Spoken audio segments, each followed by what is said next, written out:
Hello and welcome back. Today we are going to talk about the San Felipe Stakes. It's at Santa Anita on Saturday.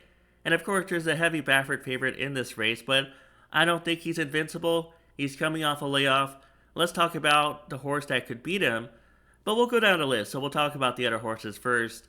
The San Felipe Stakes, it's part of the Derby Trail, and we're going to talk about it right now. Number 1, Flashy Fritz.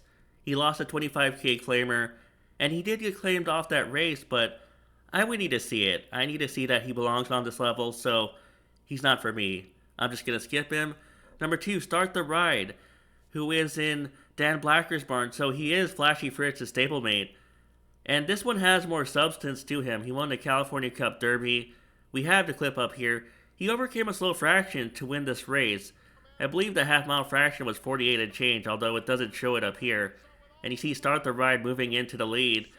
And I thought he did it well. I thought he was inching clear of his opponent on the inside, so I think he has a chance to hit the board. He got an 88 on Breeze for that race, and again, the fractions were slow, minus 12, minus 11, 48 and change for the half mile, and he was a stalker in that race. He was initially 5th before moving up. He was second by 2 lengths at 2C, so I think he could maybe get a piece. I can't imagine him winning the race, but maybe 3rd or 4th, 2nd if he's lucky. And let's go down to number 3, Secured Freedom. Secured Freedom is alright. He was 3rd in the Robert B. Lewis Stakes, and one of the problems was that he didn't switch leads initially. We have the clip up here. He's the widest horse right now towards the back, and you see him on his wrong lead. The jockey's wearing, I think, red and yellow. And you see the jockey is trying to urge him to his right lead. He has the left-handed whip out. Now he's using the right rein. And he's coming at the end. He's going to catch Desert Gate at the end for 3rd. And maybe that was a problem. Maybe he just needed to switch leads earlier, and he could have been closer to the top 2, Plutarch and Entrepedo. Because he did gallop out. We're going to watch the gallop out, actually. Watch how he gallops out right here. That was a nice gallop out from Secured Freedom. And the other 2 were tired, but Secured Freedom had some run left. So you could make the argument that maybe he's going to improve. He's a bit green. I don't like him on top, but I could see him finishing underneath. So maybe 2nd, 3rd, or 4th. And we'll move on to number 4, Brandt. Number 4, Brandt, will be the favorite in this race. And he didn't run that bad in the Breeders' Cup Juvenile. He was 3rd by 1.5 lengths. And you see he was setting the pace under pressure. And he got a 102 on Breeze. For some reason, Breeze calls it a slow pace, minus 5, minus 4. It's kind of strange because the fractions were 23 and change, 46 and change, and those numbers look fast to me. But in any case, we have the clip up here, and Brandt is on the rail, Ted Noffey is to his outside, and Mr. AP is behind them. Litmus Test is on the outside. And Brandt fights until the end. He gets a little tired towards the end, but he was setting the pace, so he was doing all the dirty work up front. And Ted Noffey does get up for the win. I don't know if Brandt has become stronger or faster since then. We haven't seen him. He got a 102 in that race. Maybe he's better. I don't know. Some of these 2-year-olds have not been running well in their comeback races, like Blackout Time, Napoleon Solo. But then again, we have horses like Paladin and Renegade who ran well when they came back. So not all of them come back the same, and not all of them will be ready in their first start of 2026. Is Brandt ready in his first start of 2026? You would think so with Bob Baffert training him. I don't know if I want to take a low price though.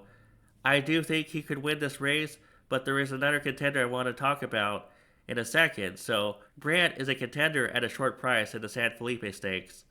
Number 5, Potente, broke his maiden in a 6 furlong sprint on January 31 on this course, but it was only a 6 furlong sprint, and now he stretches out to mile 1/16.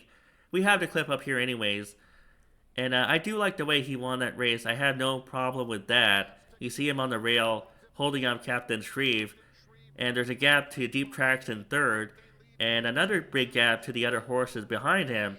So I like the gaps, and I like the way that Potente holds off Captain Shreve. But again, it was a 6 furlong race.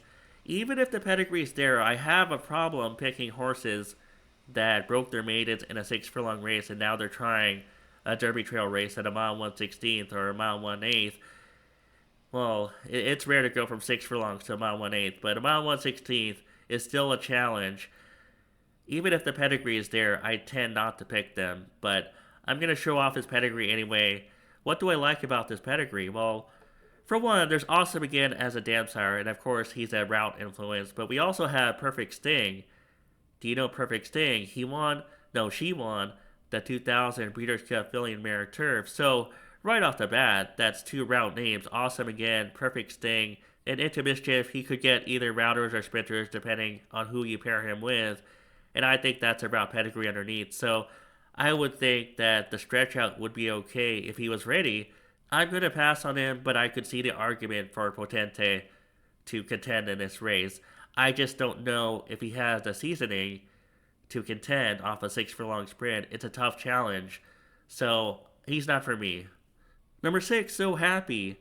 He's 2 for 2, and he enters this race off a win in the San Vicente Stakes on January 10.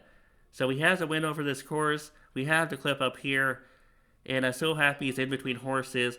Acknowledge Me Please is on the inside, and Butane is on the outside. And So Happy moves into the lead. He maintains the margin over Butane. He never lets Butane cut into the margin. And in fact, So Happy opens up slightly towards the end. So I thought it was a good effort, and maybe he wants more distance given that he was opening up towards the end. So Happy is a run happy colt, but there is route blood underneath in his pedigree. We're going to look at So Glitzy, who is the second dam. So Glitzy, I mean, she wasn't a known horse or anything, but she did win an allowance optional claimer at 9 furlongs, as we see up here. So Glitzy won up to 9 furlongs. So I think that's a good sign that there's route blood in the bottom part of So Happy's pedigree, and we have Blame as a dam sire. So there's enough there to get about 1/16th. And I think the way he looked visually indicates that about 1/16th will be fine. So Happy is going to be my pick in this race. He got a 101 in the San Vicente Stakes, so he doesn't need to improve by a lot. We know that Brant got a 102 in the Breeders' Cup Juvenile, so I would think that So Happy only needs to improve by just a few points maybe. I think that So Happy could improve enough to beat Brant in this race. Do I think that So Happy is definitely better than Brant? I don't know. Maybe not.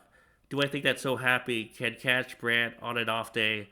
Or maybe he's not 100% fit off the layoff? Or maybe So Happy did improve enough to be better than Brant? I think all those possibilities are there, and So Happy will be a slightly higher price, so I'm just going to go with So Happy. Why not? He got a 101 on Breeze, so he's a fast horse, and I just think he's a now horse. He won in January. And some of these 2-year-olds haven't been running that well, so we don't know what to expect from the 2-year-olds when they come back as a 3-year-old. So Happy is my choice for the San Felipe Stakes. Let's move on to number 7, Robusta, and then wrap this up. Number 7, Robusta, I don't like him at all. He was 6th by 7 1/4 lengths in the Robert B. Lewis Stakes, and I don't see how he could improve enough to contend in this race. When he won that maiden race on January 9th, he had everything his own way. He had a 48 half, and he just converted that into a win by half a length at the end. You see, he had to lead the entire way in that maiden win.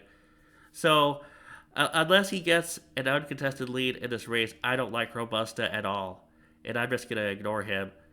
Let's move on to my conclusion for the race. So Happy is my top choice for the San Felipe Stakes. I do think he will improve. He doesn't need to improve by a lot. He has a 101 on Breeze, and the distance shouldn't bother him given the visuals of his San Vicente Stakes win and his pedigree. Those all look fine for him on 1/16th. But I recognize Brand could win. I just don't know what to expect. He has been working well, but the price will be short, and we have seen some of these 2-year-olds not come back that great as a 3-year-old. And we have Secured Freedom and Start the Ride as the underneath options in this race. And if I was looking to beat Brant in second, maybe I would use one or both of these in second, but I could also maybe put them in third. I don't know. I'll have to think about it. But I will put So Happy on top. He's my top choice in this race. Thanks for watching my video, and I'll be back soon with another Derby Trail video.